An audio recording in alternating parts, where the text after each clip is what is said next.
माध्यमिक शिक्षा मंडल की हाई स्कूल और हायर सेकेंडरी की बोर्ड परीक्षाएं 25 फरवरी से शुरू होने जा रही हैं। परीक्षाओं की तैयारी को अंतिम रूप देते हुए जिला ग्वालियर में 92 परीक्षा केंद्र बनाए गए हैं और 10 केंद्रों को रिजर्व रखा गया है, जहां 50,000 छात्र छात्राएं परीक्षा में शामिल होंगे। वहीं परीक्षाओं को लेकर एमपी बोर्ड की ओर से 110 केंद्राध्यक्ष और 110 सहायक केंद्राध्यक्ष की लिस्ट को स्वीकृत कर दिया गया है। ग्वालियर अंचल में साल 2023 में एमपी बोर्ड की परीक्षाओं के दौरान पेपर आउट होने के कुछ मामले सामने आए थे, लेकिन इस बार शिक्षा विभाग ने परीक्षाओं के दौरान कुछ बड़े परिवर्तन किए हैं, जिससे परीक्षाओं की गोपनीयता भंग न हो।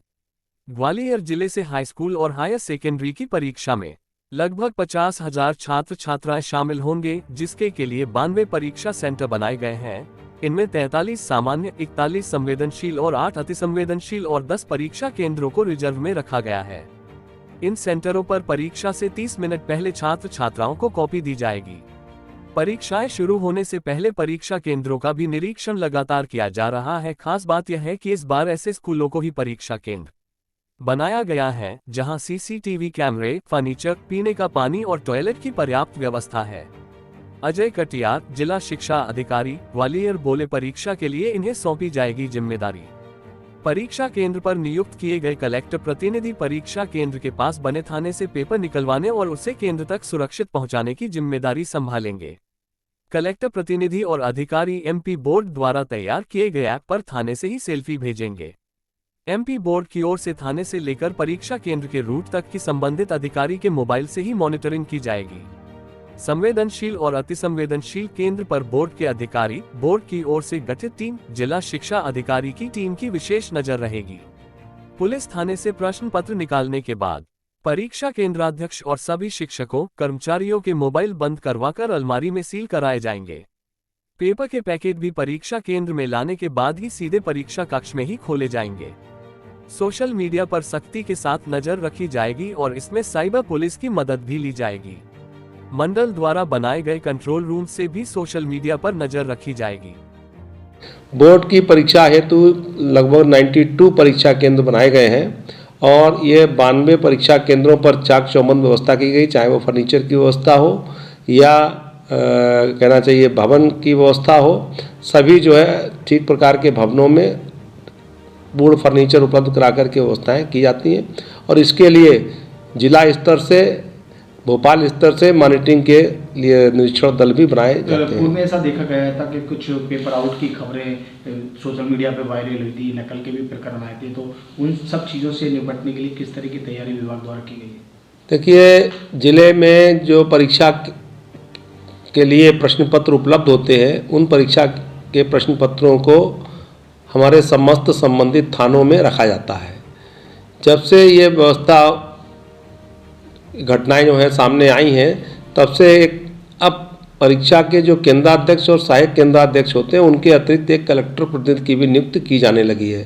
तो इस कलेक्टर प्रतिनिधि के मार्गदर्शन में ही परीक्षा केंद्र से प्रश्न पत्र जो है वो निकाल करके दोनों केंद्राध्यक्ष और सहायक केंद्राध्यक्ष के साथ परीक्षा केंद्र तक ये लाते हैं। तो पहले संशोधन यही किया गया है कि जो तीसरा व्यक्ति जो कलेक्टर प्रतिनिधि के रूप में है, उसके मार्गदर्शन में उसकी साथ में प्रश्न पत्र यहाँ पर लाते हैं और जब वहाँ पर वो प्रश्न पत्र निकालते हैं तो उसकी रिकॉर्डिंग होती है और उस रिकॉर्डिंग के बाद ये ट्रैक रहता है कि कहाँ पर जा रहा है। अगर कोई परीक्षा केंद्र थाने से ज़्यादा दूर है और वो निर्धारित समय में, जिसके लिए 5, 7, 10 मिनट का समय दिया गया है, अगर वहाँ पर नहीं पहुँचता है तो फिर हमको वहाँ से मैसेज आता है। और ये हालांकि अभी तक ऐसी घटना नहीं हुई, परंतु व्यवस्था है कि जो निर्धारित समय है थाना और परीक्षा केंद्रों के बीच में दूरी के अनुसार, उस समय पर उसको परीक्षा केंद्र पर पहुंचना है।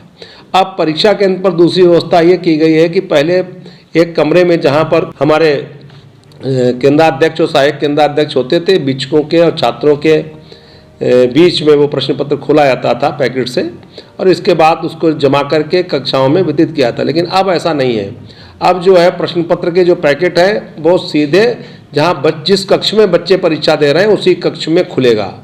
तो इसलिए केंद्राध्यक्ष से के कक्ष से परीक्षक कक्ष तक जो 2 मिनट का या 1 मिनट का जो समय है वो भी जो है पिकअप कर लिया गया है। मतलब अब हमारा जो प्रश्न पत्र है वो सीधे के सीधे परीक्षा कक्ष में खुलेगा जहाँ पर बच्चे बैठे होंगे। तो इसलिए ये 2 परिवर्तन जो है वो महत्वपूर्ण हुए हैं। और साथ ही जो हमारा भोपाल से प्रश्न पत्रों का जो एक इंस्टाग्राम के माध्यम से या अन्य तकनीकी माध्यमों से आउट होने के जो समाचार प्राप्त होते रहे, इन पर भी वहाँ भोपाल में वरिष्ठ अधिकारियों द्वारा कार्रवाई की गई है।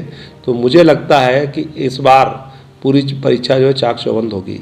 सीसीटीवी भी लगाने की व्यवस्था की गई है इस बार? देखिए, मध्य प्रदेश माध्यमिक शिक्षा मंडल के द्वारा अभी कोई स्पष्ट निर्देश नहीं दिए गए हैं कि हम सीसीटीवी वहाँ पे लगाना आवश्यक होगा, परंतु हमारे यहाँ लगभग सभी परीक्षा केंद्रों में सीसीटीवी पहले से ही लगे हुए हैं। तो इस बात का मतलब हम ध्यान रखेंगे कि कोई भी अनियमितता परीक्षा केंद्र पर नहीं होने पाए, चूँकि सीसीटीवी लगे हैं तो सब प्रकार के गतिविधियाँ उसमें रिकॉर्ड हो जाती हैं।